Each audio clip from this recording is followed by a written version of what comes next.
کتنے خوش قسمت اور سعادت مند تھے وہ لوگ جنہیں حالت ایمان میں سید الرسول خاتم النبیین امام الانبیاء جناب محمد الرسول اللہ صلی اللہ علیہ وسلم کی زیارت و رفاقت کا شرف حاصل ہوا۔ میرے بھائیوں، ایمان کی حالت میں رسول اللہ صلی اللہ علیہ وسلم کا دیدار ہی ان کی نجات و کامرانی کے لیے کافی تھا، کیونکہ جامع ترمذی میں نبی مکرم صلی اللہ علیہ وسلم کے ارشاد گرامی موجود ہے، لا تمس النار مسلما رآنی، جس مسلمان نے حالت ایمان میں مجھے دیکھنے کا اعزاز حاصل کر لیا۔ اللہ کے نبی صلی اللہ علیہ وسلم فرماتے ہیں کہ جس مسلمان نے مجھے دیکھنے کا اعزاز حاصل کر لیا، لا تمس النار، اس مسلمان کو جہنم کی آگ نہیں چھوئے گی۔ صحابہ اکرام کتنے مقدس اور پاکیزہ تھے۔ صحیح البخاری میں حضرت ابو موسیٰ اشعری رضی اللہ تعالی عنہ سے روایت ہے، وہ بیان کرتے ہیں کہ ایک مرتبہ اللہ کے رسول صلی اللہ علیہ وسلم نے آسمان کی طرف دیکھا۔ آپ نے آسمان کی طرف دیکھا اور آسمان میں چمکتے ہوئے تاروں کو دیکھا اور فرمایا کہ النجوم امنۃ للسماء، یہ چمکتے ہوئے ستارے آسمان کے لیے نشانی امن ہے۔ النجوم امنۃ للسماء، یہ چمکتے ہوئے ستارے آسمان کے لیے علامت امن ہے۔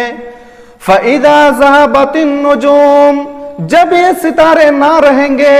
جب یہ ستارے ختم ہو جائیں گے، أَتَى السَّمَاءَ مَا يُوعَدُ، تو آسمان پہ وہ آفت آ جائے گی، آسمان پہ وہ مصیبت آ جائے گی جن کا آسمان کو وعدہ دیا گیا ہے۔ اس کے بعد اللہ کے نبی صلی اللہ علیہ وسلم نے فرمایا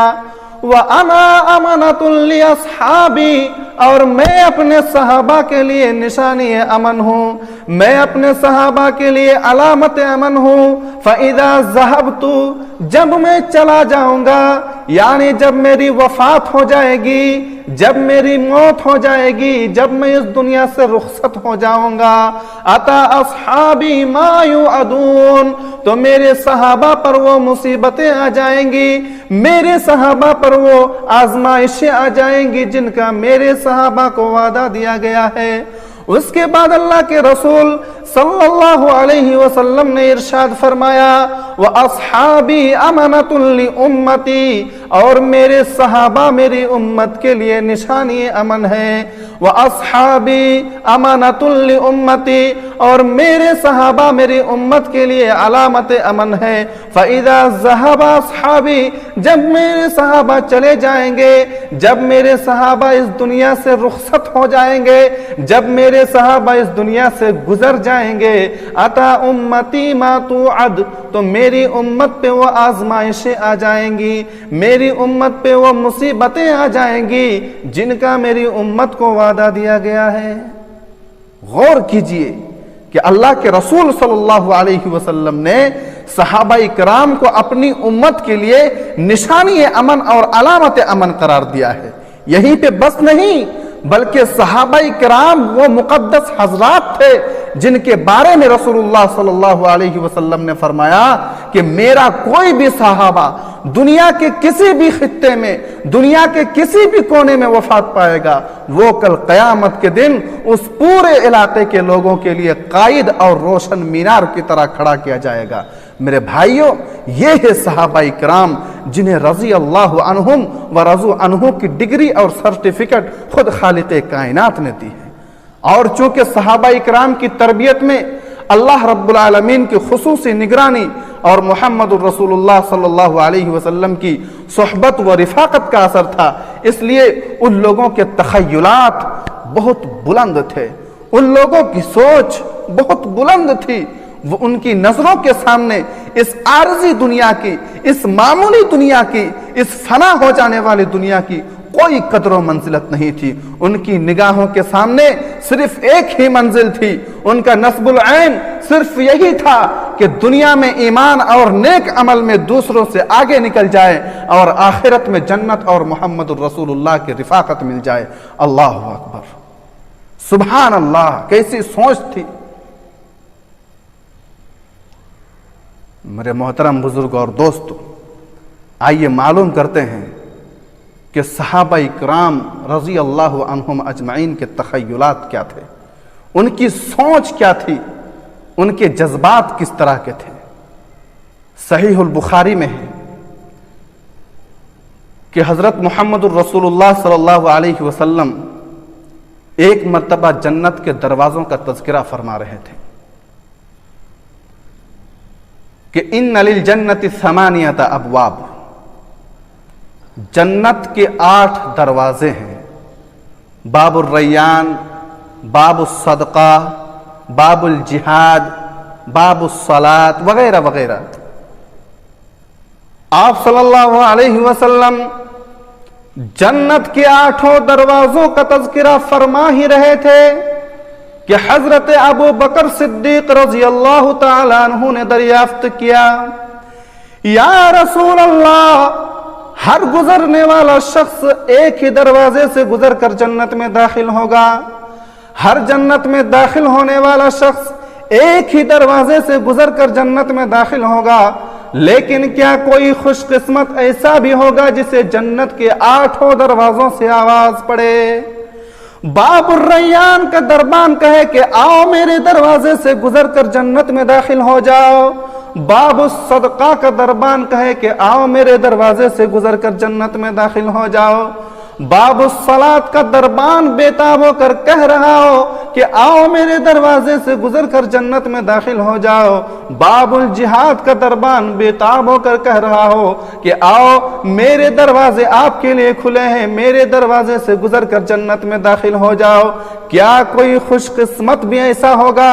اللہ کے رسول جناب محمد الرسول اللہ صلی اللہ علیہ وسلم نے فرمایا، نعم وارجو ان تکون منہم یا ابا بکر، ہاں ایسا بھی خوش قسمت ہوگا جنہیں جنت کے 8 دروازوں سے پکارا جائے گا، وارجو ان تکون منہم یا ابا بکر، اور اے ابو بکر مجھے یقین ہے کہ آپ انہی میں سے ہوں گے۔ کیسی سوچ تھی صدیق اکبر رضی اللہ عنہ کی، اور اس عظیم تخیل اور سوچ کا نتیجہ بھی کتنا بلند تھا۔ اسی طرح حضرت ابو ہریرہ رضی اللہ تعالی عنہ کے بارے میں آتا ہے صحیح البخاری کتاب العلم باب حفظ العلم کے اندر حدیث موجود ہے کہ ایک مرتبہ حضرت ابو ہریرہ رضی اللہ تعالی عنہ جناب محمد الرسول اللہ صلی اللہ علیہ وسلم کی خدمت میں حاضر ہوئے اور عرض کیا، پوچھا کہ اے اللہ کے رسول صلی اللہ علیہ وسلم، میری ایک پریشانی ہے، میری ایک مصیبت ہے کہ میں آپ سے بہت ساری احادیث سنتا تو ہوں لیکن بھول جاتا ہوں، یاد نہیں رکھ پاتا۔ اللہ کے رسول صلی اللہ علیہ وسلم نے فرمایا کہ اپنی چادر کو بچھاؤ۔ حضرت ابو ہریرہ نے اپنی چادر بچھائی، آپ صلی اللہ علیہ وسلم نے اس چادر پر اپنے دونوں ہاتھوں سے چلو ڈالا، پھر فرمایا کہ اس چادر کو سینے سے لگاؤ، سینے سے لگا لو۔ حضرت ابو ہریرہ رضی اللہ عنہ فرماتے ہیں کہ میں نے چادر کو سینے سے لگا لیا، اس کے بعد ایک بھی حدیث نہیں بھولا، ایک بھی حدیث نہیں بھولا۔ میرے بھائیوں، اس حدیث پر غور کریں اور یہ سوچیں کہ کیسی سوچ تھی حضرت ابو ہریرہ رضی اللہ تعالیٰ عنہ کی۔ نہ بھوک کی فکر ہے، نہ پیاس کی فکر ہے، سر پر کوئی دوسری پریشانی سر پر سوار نہیں ہے، پریشانی صرف یہ ہے کہ میں احادیث رسول بھول جاتا ہوں، اور عقیدہ اتنا مضبوط کہ معجزے کا ظہور ہو گیا اور اللہ رب العزت نے معجزانہ طور پر ان کی قوت حافظہ کو بڑھا دیا۔ اللہ اکبر، کیسی سوچ ہے، کیسے عمدہ تخیلات ہیں، کتنی بلند سوچ ہے۔ میرے بھائیوں، غور کرنے کا مقام ہے۔ یہ جو نیک کام میں آگے بڑھنے کی جو ان لوگوں کی کوشش تھی، صحابہ اکرام جو نیک کام میں آگے بڑھنے کی جو کوشش کیا کرتے تھے، جو دوڑ لگایا کرتے تھے، جو مقابلہ کیا کرتے تھے، جو مسابقہ کیا کرتے تھے، جو کمپٹیشن کیا کرتے تھے، اس کمپٹیشن کے بارے میں رب العزت نے قرآن کریم میں بار بار حکم دیا ہے کہیں سورۃ البقرہ میں ارشاد فرمایا فاستبقوا الخیرات، نیکی کے کاموں میں ایک دوسرے سے آگے نکلنے کے لیے دوڑ لگاؤ، نیکی کے میدان میں ایک دوسرے سے آگے بڑھنے کے لیے دوڑ لگاؤ۔ کہیں سورہ ال عمران کے اندر رب العالمین نے فرمایا وسارعوا الی مغفرۃ من ربکم وجنۃ عرضها السماوات والارض اعدت للمتقین، کہ اپنے رب کی بخشش کی طرف اور اس جنت کی طرف ایک دوسرے سے جلدی کرو جس کی چوڑائی آسمانوں اور زمینوں کی طرح ہے، اعدت للمتقین، جو متقیوں کے لیے تیار کی گئی ہے۔ کہیں سورۃ الحدید کے اندر فرمایا سابقوا الی مغفرۃ من ربکم وجنۃ عرضها کعرض السماء والارض اعدت للذین آمنوا باللہ ورسلہ۔ اللہ رب العالمین نے فرمایا کہ اپنے رب کی بخشش کی طرف اور اس جنت کی طرف آگے بڑھنے کی کوشش کرو جس کی چوڑائی آسمانوں اور زمینوں کی طرح ہے، اعدت للذین آمنوا باللہ ورسلہ، اور وہ جنت ان لوگوں کے لیے تیار کی گئی ہے جو اللہ اور اس کے رسول پر ایمان لاتے ہیں۔ میرے بھائیو، اللہ رب العزت نے الفاظ بدل بدل کر اس مقابلے کی ترغیب دی ہے۔ اللہ رب العزت نے ورڈز بدل بدل کر اس کمپٹیشن کی طرف راغب کیا ہے، کہیں فاستبقوا، کہیں سارعوا، کہیں سابقوا فرمایا، اور کہیں رب کائنات نے ان مومنین کی تعریف کی ہے جو اس طرح کا مقابلہ کرتے ہیں، وَيُسَارِعُونَ فِي الْخَيْرَاتِ، نیکیوں کے کاموں میں وہ ایک دوسرے سے آگے بڑھنے کے لیے جلدی کرتے ہیں۔ کہیں رب کائنات نے انبیاء اکرام علیہم السلام کی یہ صفت بتلائی ہے کہ وہ لوگ بھی نیکی کے کاموں میں ایک دوسرے سے آگے بڑھنے کی کوشش کیا کرتے تھے۔ انہم کانوا یسارعون فی الخیرات۔ میرے بھائیوں، بزرگوں اور دوستوں، یہ جو مقابلہ ہے، یہ مقابلہ جو ہے، یہ جو کمپٹیشن ہے، اس طرح کے کمپٹیشن میں صحابہ اکرام نے بڑی دلچسپی سے حصہ لیا، لیکن آج ہمارا مقابلہ سوٹ بوٹ کا مقابلہ ہے، آج ہمارا مقابلہ حسن کا مقابلہ ہے، آج ہمارا مقابلہ کوٹھی اور بنگلے کا مقابلہ ہے، آج ہمارا مقابلہ شادی بیاہ میں زیادہ خرچ کرنے کا مقابلہ ہے۔ اور صحابہ اکرام کے زمانے میں ان لوگوں کے اندر جو مقابلہ ہوا کرتا تھا، وہ مقابلہ صدقہ و خیرات میں آگے زیادہ صدقہ و خیرات کرنے میں وہ لوگ مقابلہ کیا کرتے تھے، زیادہ نیکیاں کمانے میں وہ لوگ مقابلہ کیا کرتے تھے، آخرت میں زیادہ اچھے درجات حاصل کرنے کے لیے وہ لوگ مقابلہ کیا کرتے تھے۔ لیکن آج ہمارے مقابلے اس کے بالکل الٹا ہے، اس کے بالکل برعکس ہے۔ میرے بھائیوں، صحابہ اکرام نے جس طرح مقابلہ کیا ہے، جن چیزوں کے لیے وہ لوگ کمپٹیشن کیے ہیں، ہمیں بھی چاہیے کہ ہم بھی ان چیزوں کے لیے کمپٹیشن کریں۔ صحابہ اکرام کے بارے میں رب العزت نے قرآن کریم کے اندر ارشاد فرمایا، سورۃ الحجرات پڑھیے، اللہ رب العالمین نے فرمایا کہ وَلَكِنَّ اللَّهَ حَبَّبَ إِلَيْكُمُ الْإِيمَانَ وَزَيَّنَهُ فِي قُلُوبِكُمْ وَكَرَّهَ إِلَيْكُمُ الْكُفْرَ وَالْفُسُوقَ وَالْعِصْيَانَ أُولَٰئِكَ هُمُ الرَّاشِدُونَ۔ اللہ رب العالمین نے فرمایا کہ وَلَكِنَّ اللَّهَ حَبَّبَ إِلَيْكُمُ الْإِيمَانَ وَزَيَّنَهُ فِي قُلُوبِكُمْ،